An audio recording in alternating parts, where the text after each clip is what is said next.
Can't be. What's wrong? A lot of abnormal interference. Maybe it's the electrical storm. No, it's nothing like that. It's more like a brainwave. What? Brainwave? That wouldn't interfere with the radio. Oh, what's that down there? Godzilla! Pull the nose up. Pull it up. In the southwest, there's nothing there. Wait a minute. There's a small island. Solgill Island. What's that? Solgill Island. I don't know. But look. Godzilla is heading that way. Maybe something is calling Godzilla. Something on Solgill Island.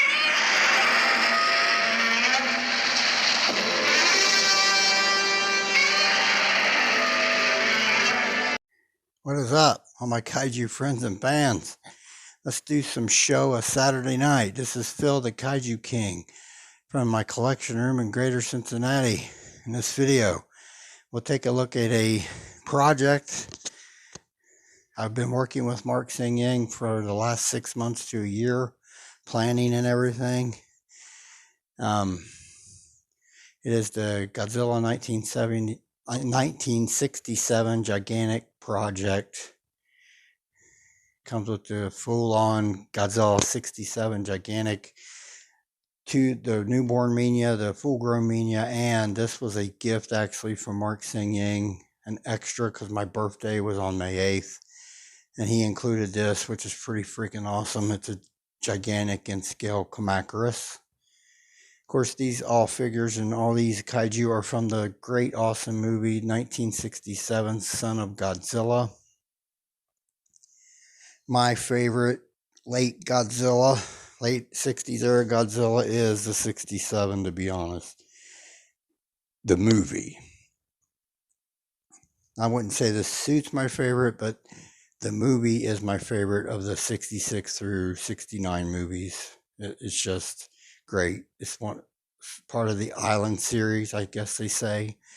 It's pretty awesome. It's pretty amazing. Nice, great kaiju fighting in it and battles with Godzilla saving his alleged son, Minilla, which doesn't look not much like Godzilla at all, but saving him from multiple Kamacuras, and then he whips them pretty handily, pretty easily actually.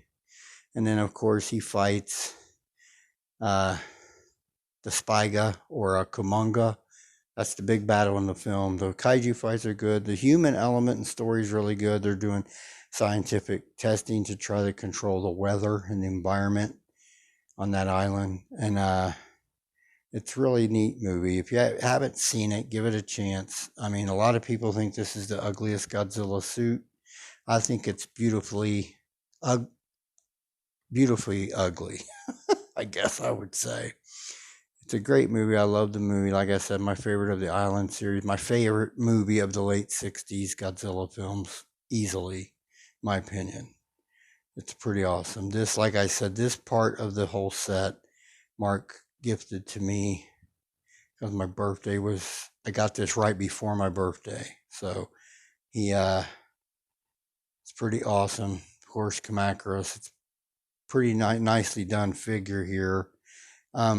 It's actually foam, and then he put clay over top of the foam. He created out of foam.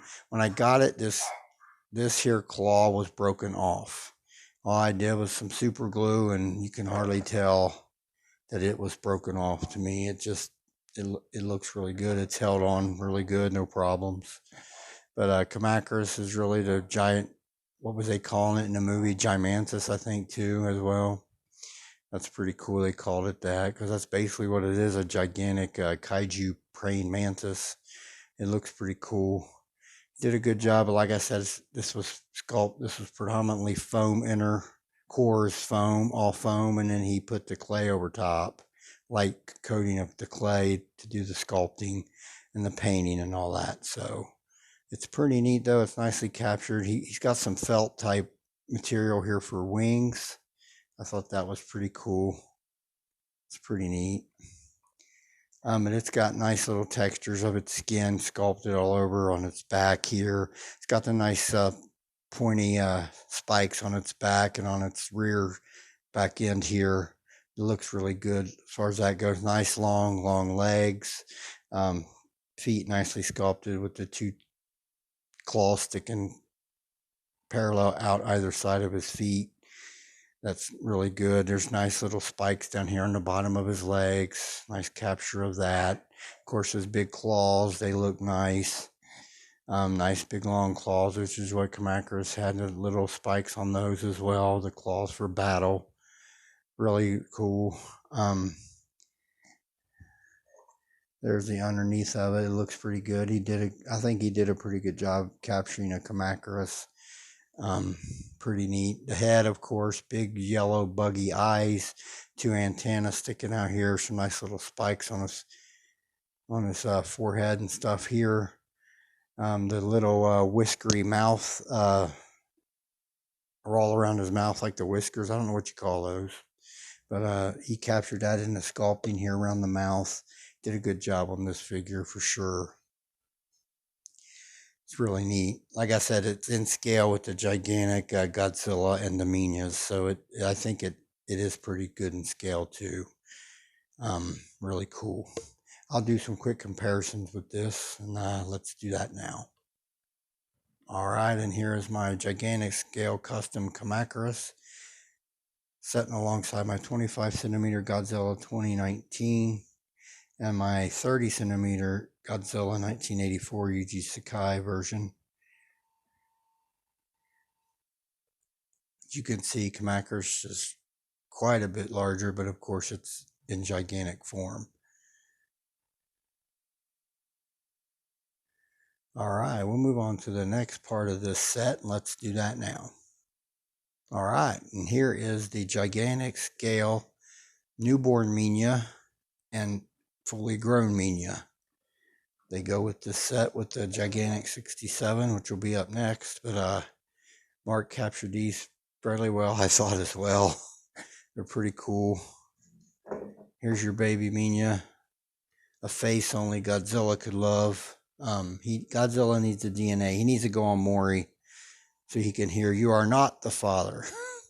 But Mark captured the little bumps on his back, little baby dorsal plates, I guess. And he's in that pose of like when he was begging to Godzilla right after Godzilla saved him from the Kamacuras. Like I said, the face is really, whew. The rest of his body there is really, the sculpting is pretty flat, smooth skinned, which is what he was when he was little like that. Looks pretty good though. Nice little capture of this little baby Minilla. And then we got the full scale, full on grown Minilla. Of course, the baby was more brown, and the full grown Minilla was lended toward a gray tone and color. Of course, he's got the bigger spikes on his tail. The baby Minilla didn't have any on his tail, but the full grown Minilla has the little dorsal spikes on his tail and on his back. Nice little capture of those as well. And the larger full grown Minilla also had the little bumpy textures on his skin. Mark batted those on there as well. Here's his feet sculpted, his hands sculpted. Looks pretty good. Like I said, there's little bumpy textures. Is a really nice capture, I think. Of course, again, a face only a mother could love.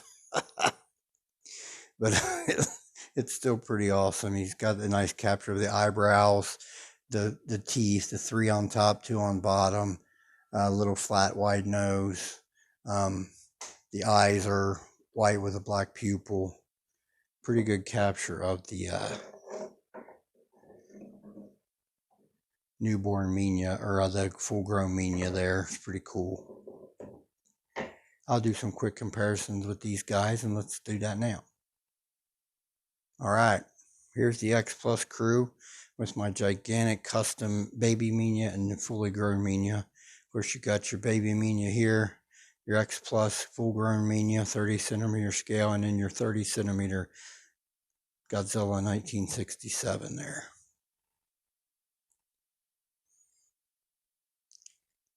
Basically twice the size of 30 centimeters as far as height, approximately, I would say, on them. As you could see, the 67 30 centimeters is one of the tallest in this line, and that this Minilla edges him out, the full-grown Minilla, so that gives you some scale on them. All right, we'll move on to the big guy himself, and let's do that now. All right, and here it is, the gigantic scale Godzilla 1967 from the movie Son of Godzilla. This thing is massive. It's pretty heavy. It's got some weight to it. It is really big. I'll do a comparison or two if I can with some X Plus Gigantics, but this thing is a foreboding figure for sure. It's really nice. Mark did ask me about his tail could it go down and then curve up, and I said, yeah, it makes it easier to ship it. And I didn't have a problem with that, to be honest, but his tail does go down, touch, and curve off to his right and up into the air here. The dorsal plates are sculpted on the tail, of course, the tree bark skin, charcoal gray in color, of course. Nice sculpting of all that. Then you got your classic 67 dorsal plates. This Godzilla had very unique dorsal plates, in my opinion. Very, very unique. 2 little rows on the outer side and a very big dramatic plate in the middle and the 2 either side of it. Very unique design dorsal plates on Godzilla 1967. The tree bark skin is caught rather well on in the thighs, the very, very big, thick thighs, which is a signature of this Godzilla. Nice sculpting of the skin, nice toenails and claw nails, bone white, kind of, I would say. The skin up here, the texture sculpted on the arms and the upper and the shoulder area, neck area. It's nicely captured as well. Mark always does a good job on that regard. And of course, you got the face. Some people say this is the worst Godzilla suit. I just love the thing because I adore the movie so much. So I've grown to love the suit. So, but the face is really captured really well, I think. Very, very big protruding eyebrows, white eyes, black pupil, mouth very slightly open with the sculpted teeth inside. Looks good. It is the 67 Godzilla, no doubt, by looking at it. Without a doubt, it's really, really cool figure here that I got from Mark. He did a good job. I'm really happy with this one. All right, I'll do some quick comparisons with this big guy, and let's do that now. All right, here is my gigantic X Plus Mechagodzilla. You can see the 67 custom gigantic. It just pretty much dwarfs Mechagodzilla in every way, in height and width and breadth, and just it's a really foreboding figure here. At the end of the video, I'll have some pictures of my comparisons that when I got this and posted it like in the groups. I'll put those pictures at the end with more comparisons, but this is a good comparison here to see just the breadth and width of this big figure for sure. All right, I'll move on to some final thoughts, and let's do that now. All right, custom gigantic project. Godzilla 1967 includes baby Minilla, full-grown Minilla, of course, Godzilla 1967, and a gift from Mark, which is this gigantic in-scale Kamacuras. I think it's pretty close in scale too, by the way. It's really nice. I think Mark did a good job on this whole set. Thank you again, Mark Seng, for this. I've had people ask how much this was. All I will say, it was well above four figures. So well above $1,000. That's all I'll say. I'm not going to really divulge how much it was, but it was above 1,000. So, but it's pretty cool. It's unique. It's something that I've been wanting. I'm going to try to eventually have every show of Godzilla in a gigantic form, hopefully, either in X Plus form or custom form. That's my goal eventually. But our next project is a gigantic King Kong 2005 Peter Jackson Kong, and it'll be 2 feet tall. I should have that around probably August time frame. This here set's really neat. Thank you again, Mark. All right, everybody, I'll close out my video. I want to thank everyone that always tunes in. This is Phil, the Kaiju King, from my collection room in Greater Cincinnati. Y'all have a blessed day, and we'll talk again soon.